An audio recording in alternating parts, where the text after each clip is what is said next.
Hey everyone, and welcome to today's Explainer. I gotta tell you, I am absolutely thrilled to be walking you through this material, because today we're unpacking one of the most beloved, widely read stories in modern history. We're talking about Paulo Coelho's The Alchemist. But we aren't just gonna sit here and recount a fairy tale.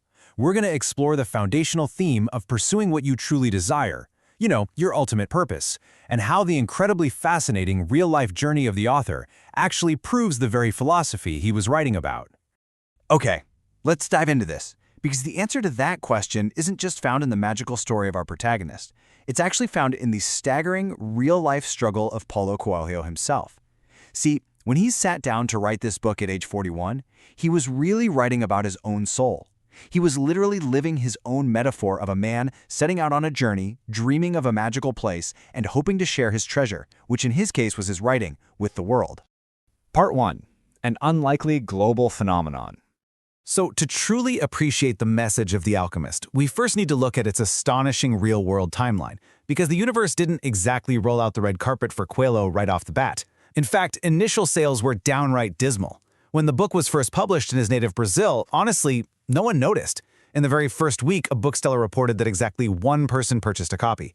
It took another 6 months for that exact same bookseller to sell a second copy. And the kicker? It was sold to the exact same person who bought the first one. No joke, the publisher actually just wiped their hands of the whole project and canceled his contract entirely. But Coelho never lost faith, because his heart and soul were totally in the work. He just kept knocking on more doors, until another publisher finally gave him a second chance. And I want you to contrast that initial failure with what happened next. The book eventually hit the New York Times bestseller list and, get this, stayed there for more than 300 weeks. It's since been translated into more than 80 different languages, making it the most translated book by any living author. It's just wild. What's really amazing is how this all happened. It was a completely organic, word-of-mouth phenomenon. An American visiting Brazil happened to pick up a copy, helped get it translated, and very slowly it started finding its audience. Unexpected champions started popping up. Bill Clinton was actually photographed leaving the White House carrying a copy, and Madonna was absolutely raving about it. It transformed into a massive global sensation precisely because the author actively lived the philosophy he penned. So let's step into the story itself to see exactly what that philosophy is. Part 2. The Shepherd and the Dream. The story centers around a young boy named Santiago. He's a humble shepherd in the Andalusia region of Spain, and he really represents our universal human desire for something more, a life less ordinary. Interestingly enough, Santiago wasn't actually born into shepherding. He had attended a seminary until he was 16. His parents worked incredibly hard and had a dream of their own for him. They really wanted him to become a priest, which would be a huge source of pride for a simple farm family. But Santiago chose to disappoint his parents' dreams so he could pursue his own. He wanted to travel the world.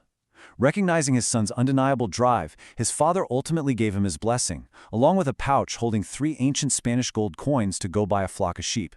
So Santiago took his inheritance early, choosing the open fields over the seminary.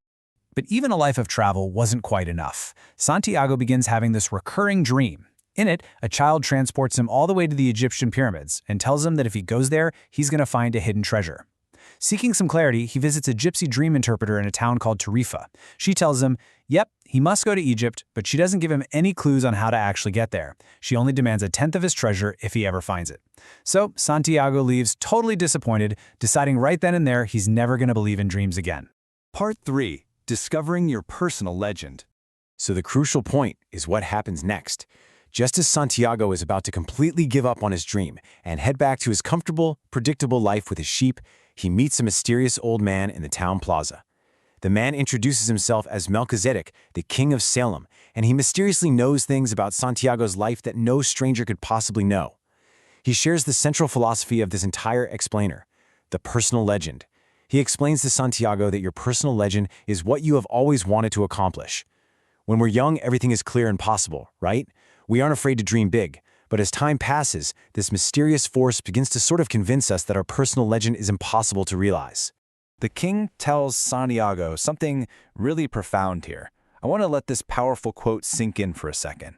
When you want something, all the universe conspires in helping you to achieve it. He explains that this true, deep desire actually originates in the soul of the world. To realize your personal legend is quite literally your only real obligation on this planet.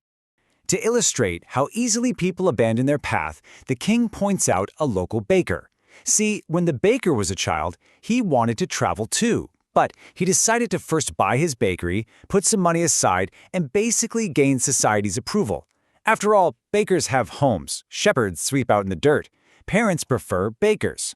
Contrast the baker with Santiago, the shepherd, who prioritized his immediate freedom and exploration over what society expected of him.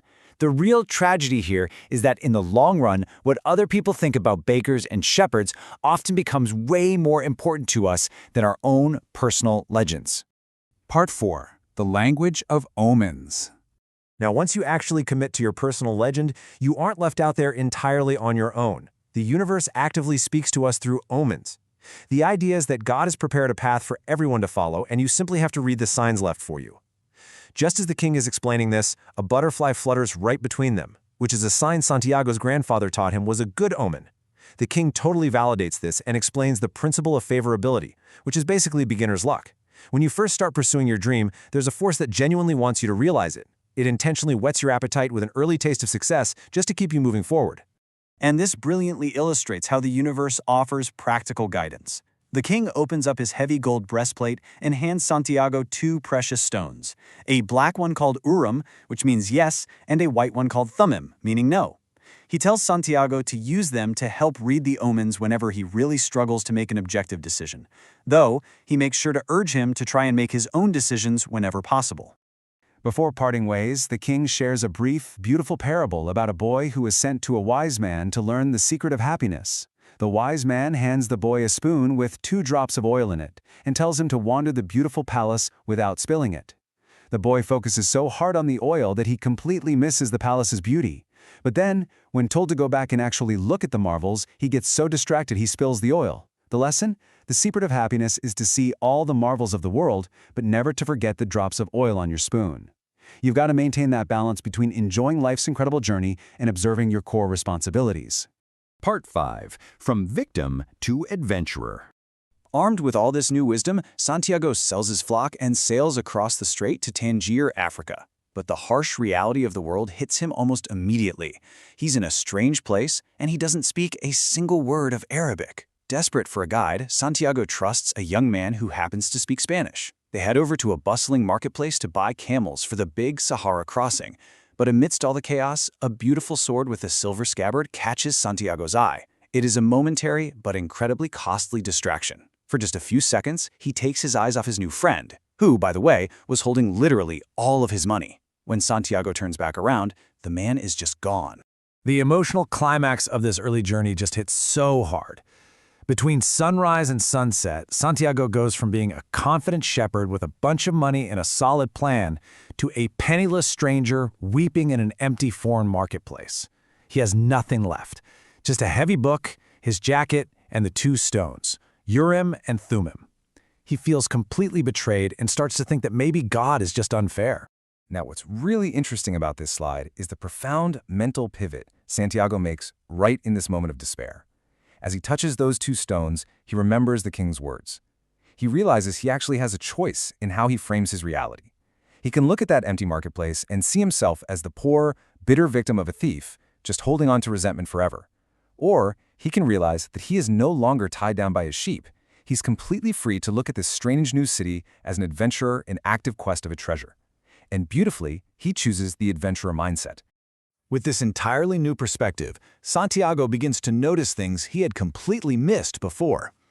The very next morning, he helps an Arabic-speaking candy seller assemble his stall in the market. Even though they don't speak a word of the same language, they understand each other perfectly. Santiago realizes there's a universal language far beyond words, a language of pure enthusiasm, of things accomplished with love and purpose. That candy seller isn't making candy to get rich or impress anybody. He's doing it simply because it brings him joy. Santiago realizes that if he can just understand this wordless language of connection, he can understand the whole world. Applying the patience he learned from his sheep, Santiago walks through the narrow, winding streets of Tangier, actively looking for omens. This intentional, observant mindset eventually leads him up a steep, hilly street right to the shop of a struggling crystal merchant. Now, this encounter isn't an accident. It is the vital next omen. It's a necessary pause that's going to usher in the next great chapter of his adventure toward the pyramids.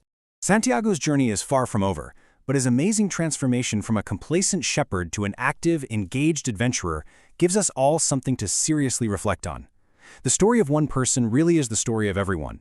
So as we wrap up this explainer today, I want to leave you with a bit of a challenge. What is your personal legend? What is the one thing you have always, deep down, wanted to accomplish? And perhaps more importantly, what omen is the universe placing right in front of you that you are ignoring today? Thank you so much for exploring this remarkable journey with me. Keep reading those signs.